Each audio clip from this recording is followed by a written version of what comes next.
solstice gives us the opportunity to engage in the topic of light and dark.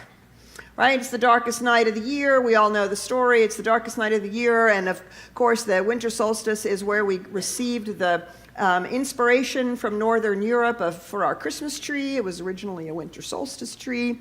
And the reason they brought in greenery and the red berries was to remind us that there is life in the middle of the dead of winter, and under the snow and in the cold, just like we would say that behind the clouds the sun is still shining.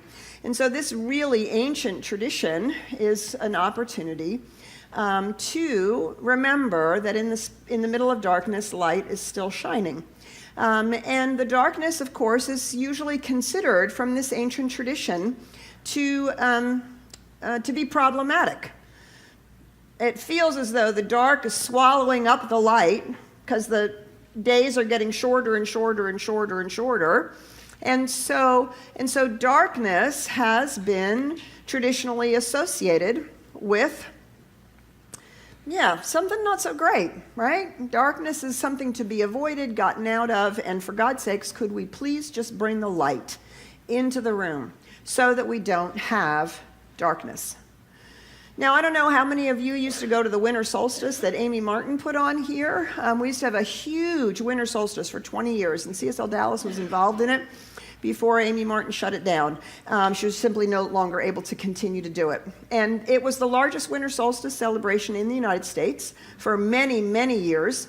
As I said, we were privileged to be a part of it. And the thing that Amy did, and the reason that we were so excited about being a part of it, is that the thing that she did with the winter solstice, it was the only winter solstice celebration in the United States that didn't key around the light overcoming the darkness, or the light being somehow birthed out of the darkness as something better.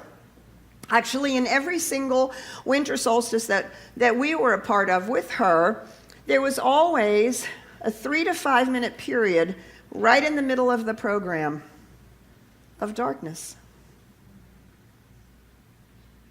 Just to be with it, to make friends with it, to discover its potency, to not be constantly in the heroic struggle of light over dark, but to actually explore the possibilities of light and dark.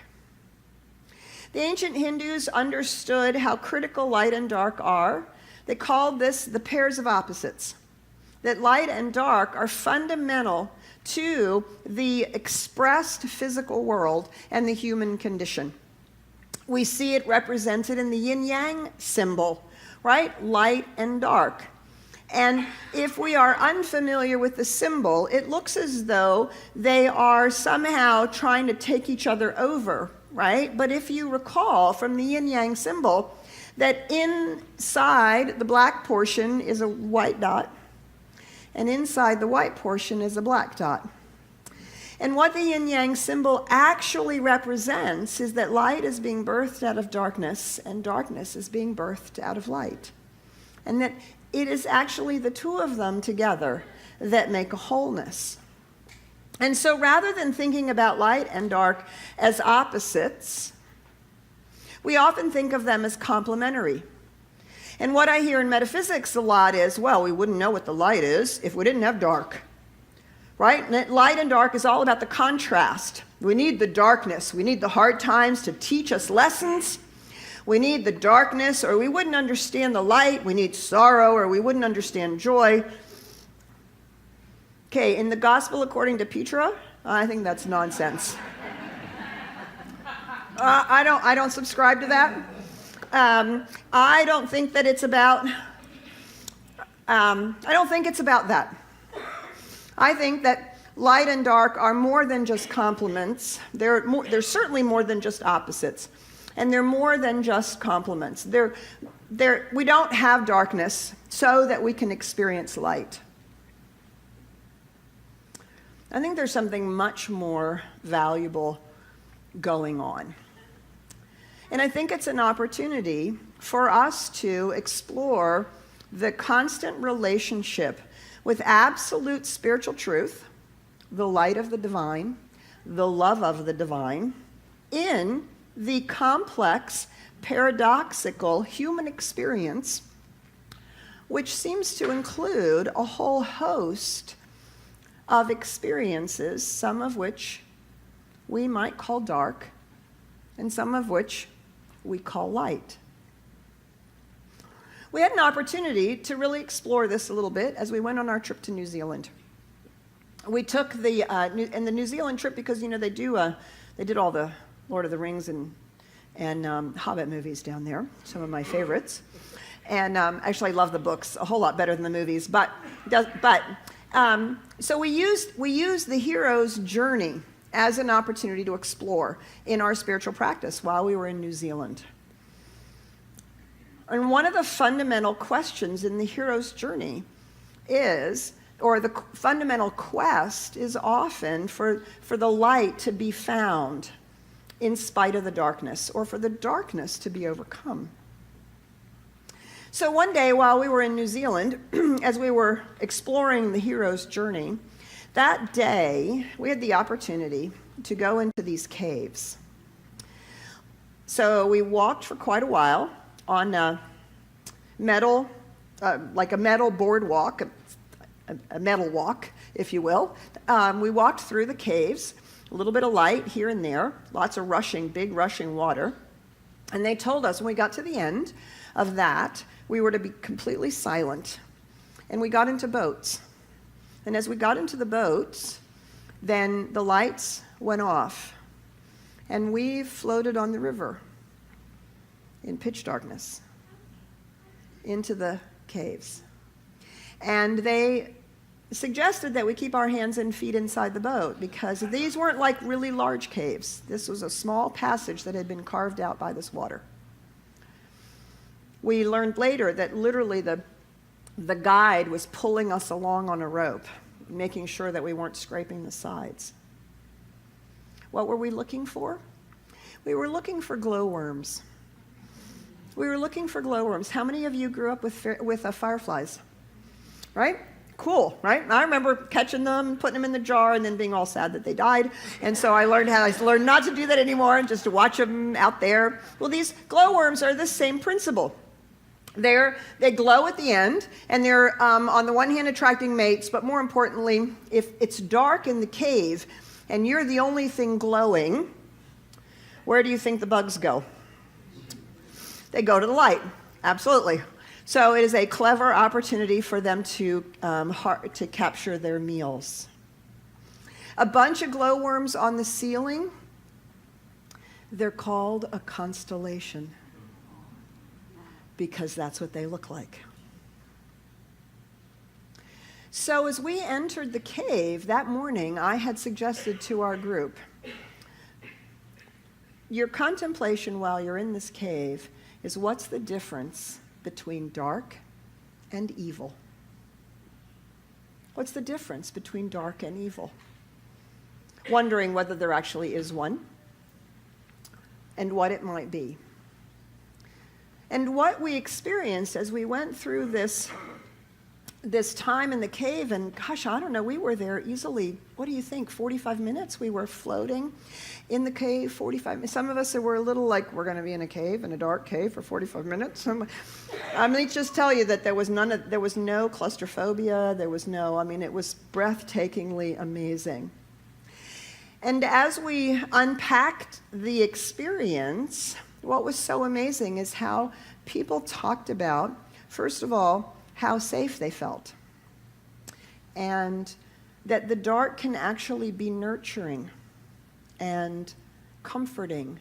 And what an amazing thing to be in that darkness, not be afraid, not worry about something jumping out at you in the dark, not worrying about what's going to happen next.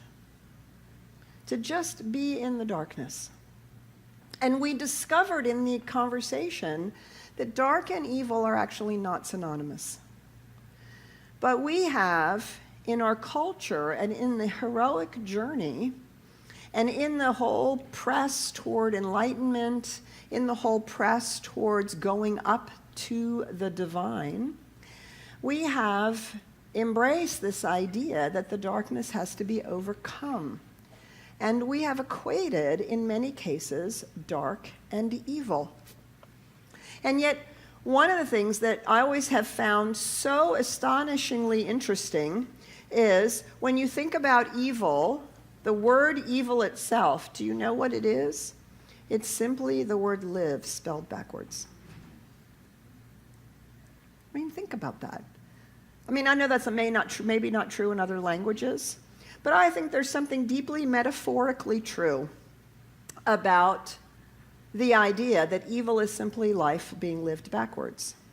So when we began to explore the difference between dark and evil, the things that kept coming out is that evil, those things that we might think of as evil, really are only human-induced. There's nothing in nature that's an evil, because we defined evil as malicious intent, or the intent to harm. Even the lion has no intent to harm. It has the intent to feed itself. Do you see the difference? There's no maliciousness in it. It's just life.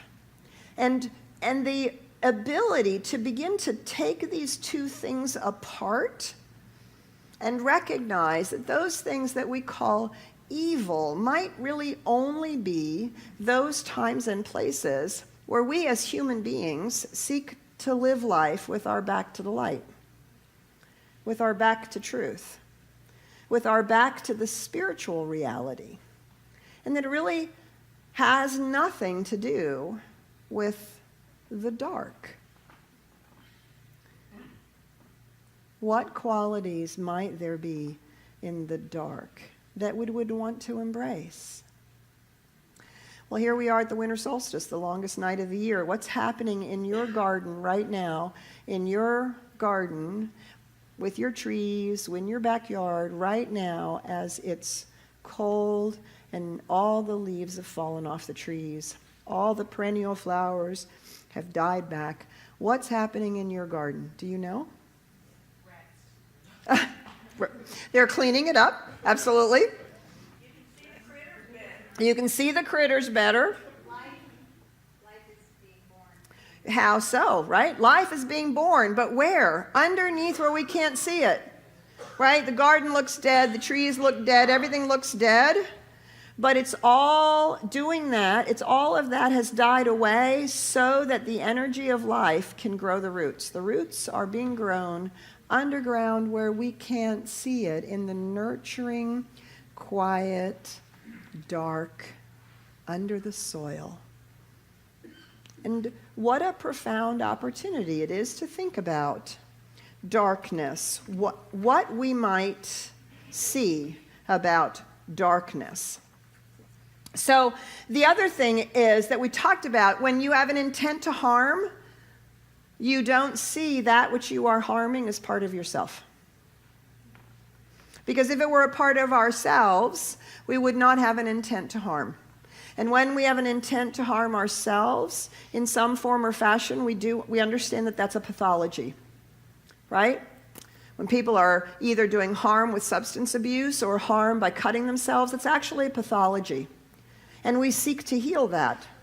So if we're doing harm, whether it's harm to the environment, harm to people around us, harm to those that we say we love, harm in some other way, do you see, we don't actually see that they are part of ourselves. We don't actually see the oneness. We're not actually engaged in that experience of oneness, or we could not intend to harm. And in those caves, in that darkness, it was like the womb of oneness. It was like the womb of life itself. And then seeing these little flashes, these little moments of light, of life, was an extraordinary opportunity to differentiate that experience of knowing oneness. Even if we're in the dark, of experiencing that oneness. So the other thing that came out of it, a couple days later, we went, we went to a little town that was sort of considered the equivalent of Santa Fe in New Zealand, and it was all about the light. All the artists come, and it's all about the light and how beautiful the light is. So of course that day we had to explore the light. And as we talked about it in our spiritual practice, one of the things that came out of the conversation about the light is a question: is the light always good? Well, sometimes it's a little harsh, isn't it? Sometimes the light feels like a glaring, harsh spotlight, puts you to the question: are you being spiritual? Did you do your meditation today? How's your spiritual life going? Right? Can be a little like, whoa. The light can be a little harsh. And to just blanketly say that it's always good, it was an interesting thing to just have that come up as part of the conversation. The light can certainly be harsh. It can be very unforgiving. I don't know about you, but I don't care for the lights in the ladies' dressing rooms. Pretty unforgiving, right? Pretty unforgiving. And that's why we like the soft light. We like the nice soft light, the candle light, the pretty light, and then we all look beautiful in it, don't we? Because the light can be both harsh and unforgiving. The light itself doesn't seem to me to be always kind. The light doesn't seem to be always kind. And so what is knowing and seeing oneness on the one hand and being kind on the other? But this thing that we've been talking about all month, love. Isn't that what love is? Isn't that, to me, the epitome of the experience of love? It is the recognition of oneness. And it is behaving, acting, thinking, being, as if that oneness were in fact true. Whether that is with another person, in a situation, with our planet, with all beings everywhere.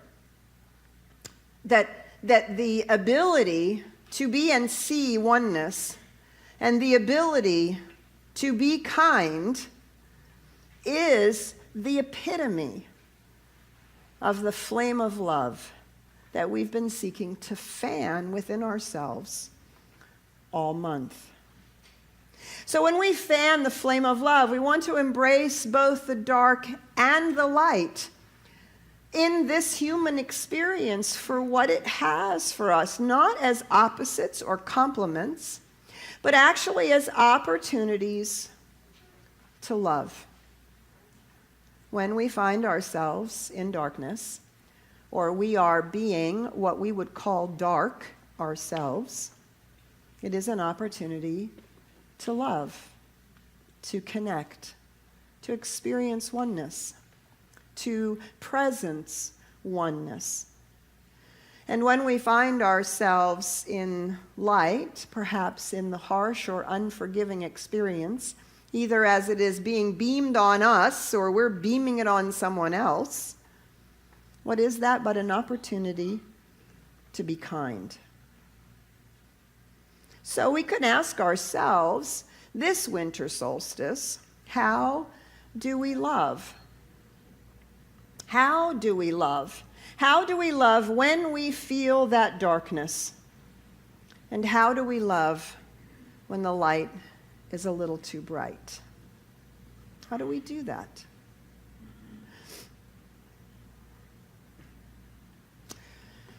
Yeah, I think that's the question, right? We talked about it in our Sunday morning class this morning. What is the practice?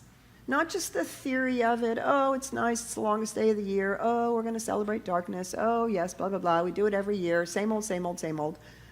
Right?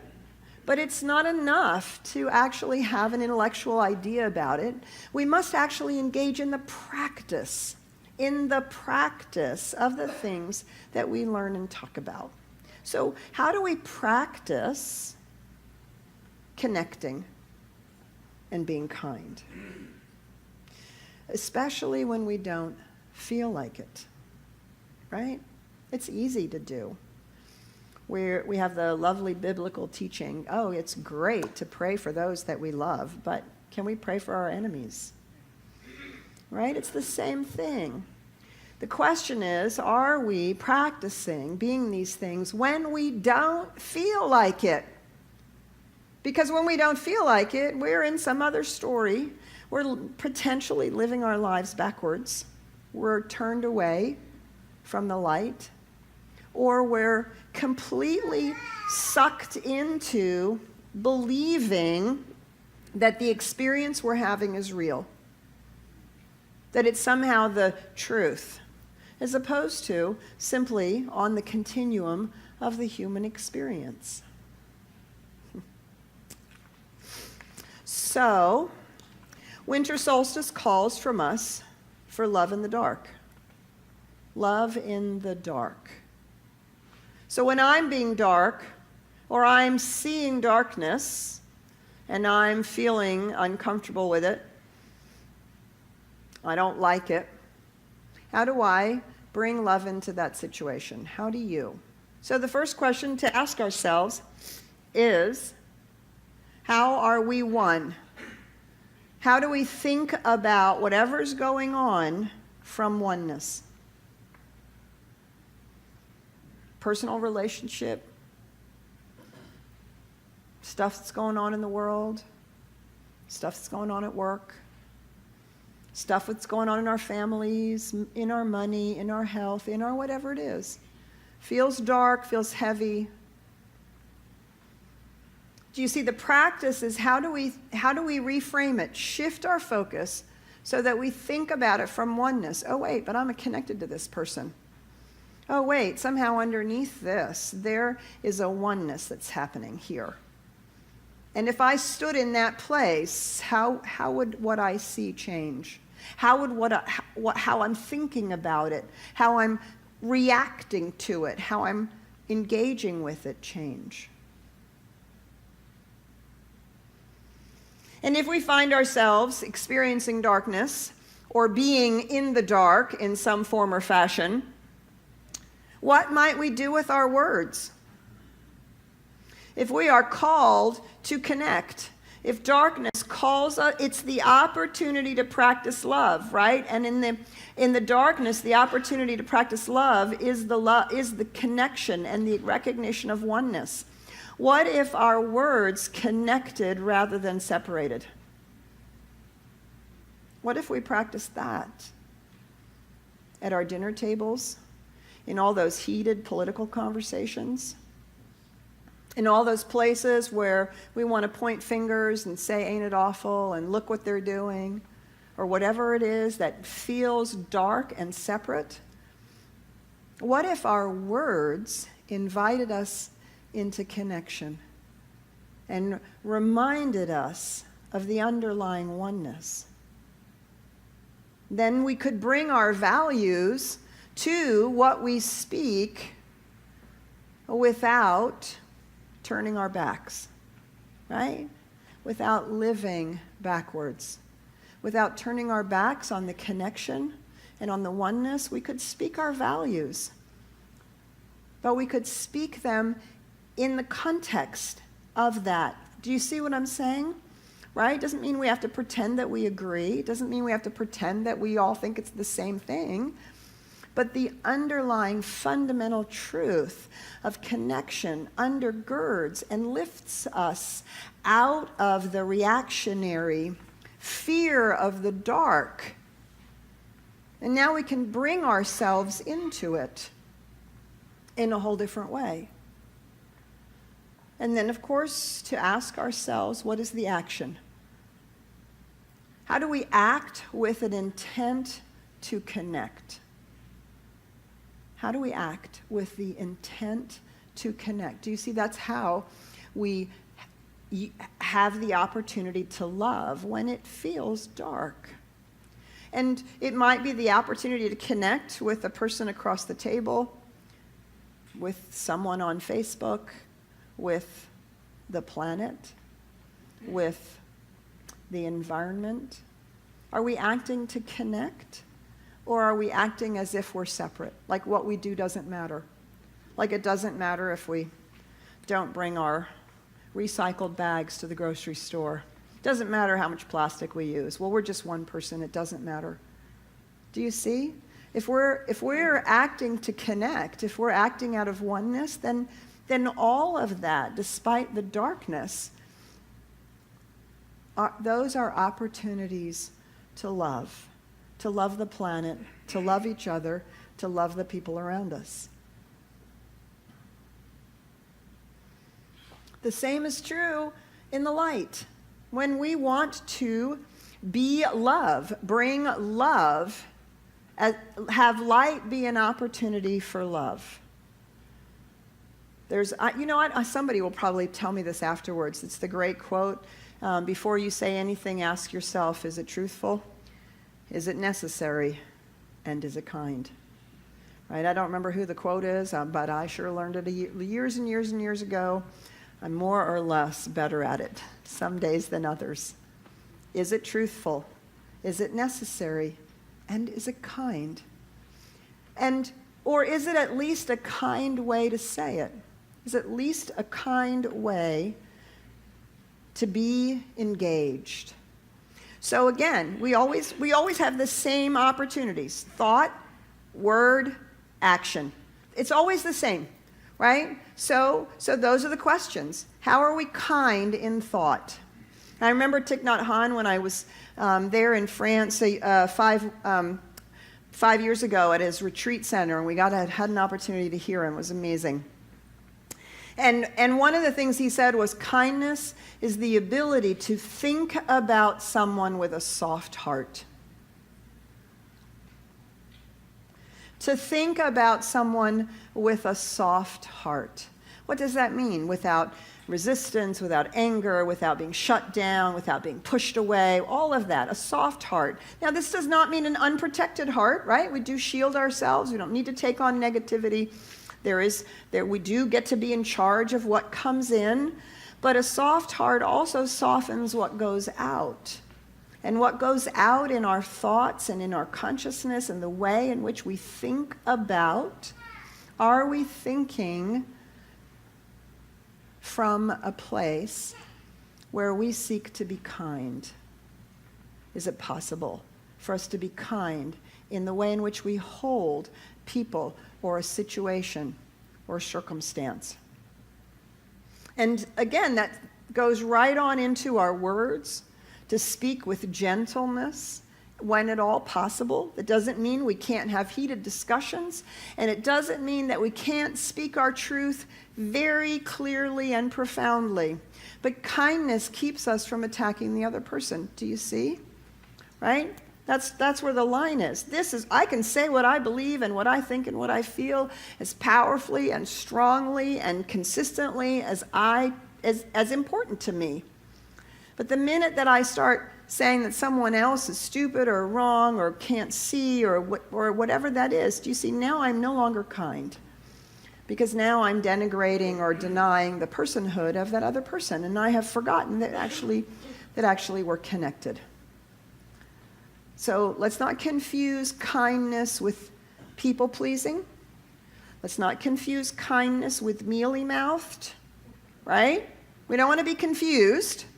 Kindness does not mean all of those dysfunctional behaviors that we learned as children. So we want to be really clear. But kindness means there's no attack. There's no making someone else wrong. There's an ability to say, this is what I think and feel or believe. And so that softness keeps us from getting out of our lane, keeps us from pushing over into someone else's. And then, of course, action.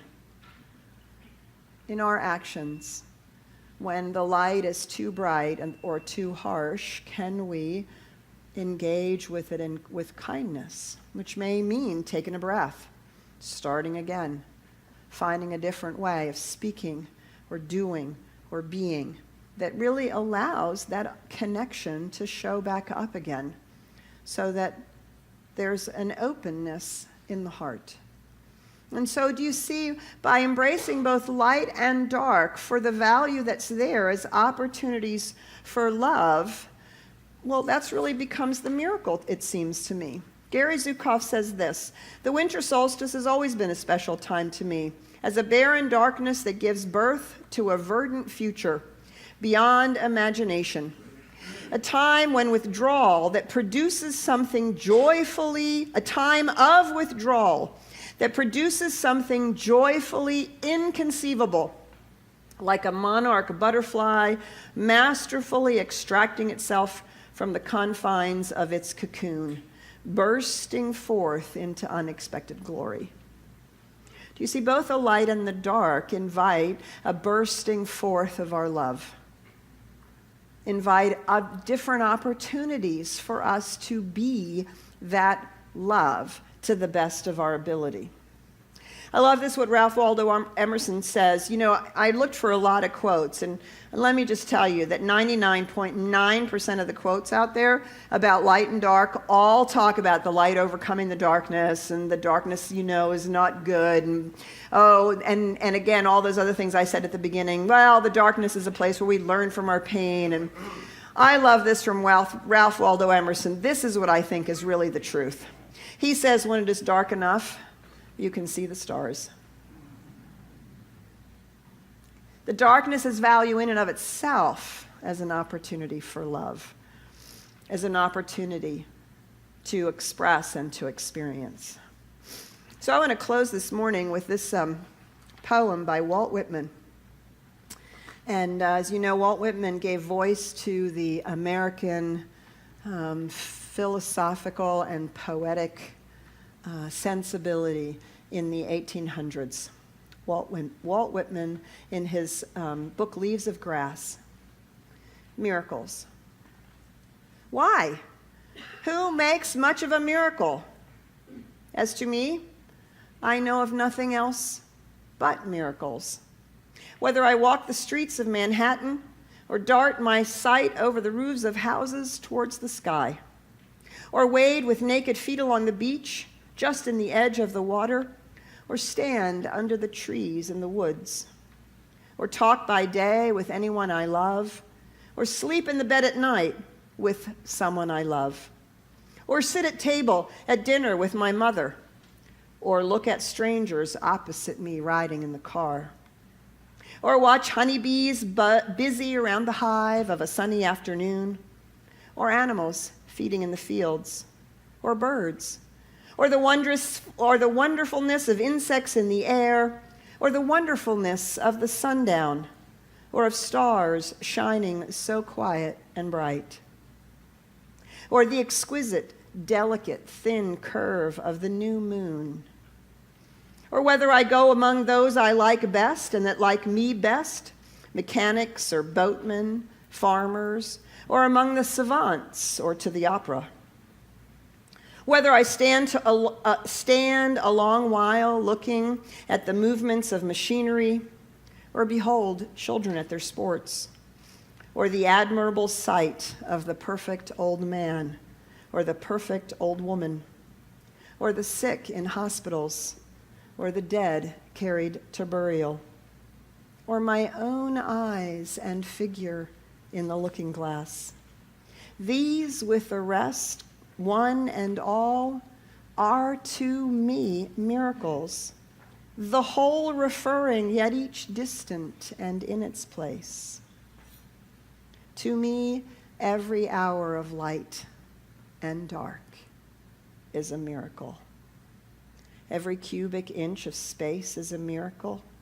Every square yard of the surface of the earth is spread with the same. Every foot of the interior swarms with the same. Every spear of grass, the frames, limbs, organs of men and women, and all that concerns us, all these to me are unspeakably perfect miracles.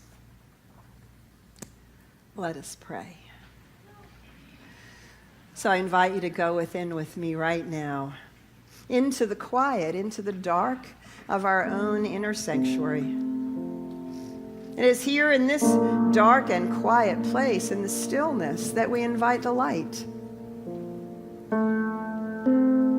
That we embrace the infinite power and presence that is moving in, through, and as each and every one of us in our lives, in life itself. And so we can take the whole of our life, the light and the dark, the good and the bad, the up and the down, that which is open and closed, that which is fulfilled and which is not. And we can wrap all of it in our consciousness as the miracle of life itself, as each one of us learning and growing and becoming more of who we came here to be. And sometimes the light invites us to grow, and sometimes the darkness gives us quiet in which to rest. And so this morning, as we celebrate Winter Solstice this whole weekend, we embrace it all. And we affirm and declare that each moment is simply a greater opportunity for love, for us to fan the flame of love through connection, through kindness, through living and being the spiritual truth, moving in this miraculous world, in this beautiful life, in this glorious experience. So today we just simply bless it for all that it is and all that it is not.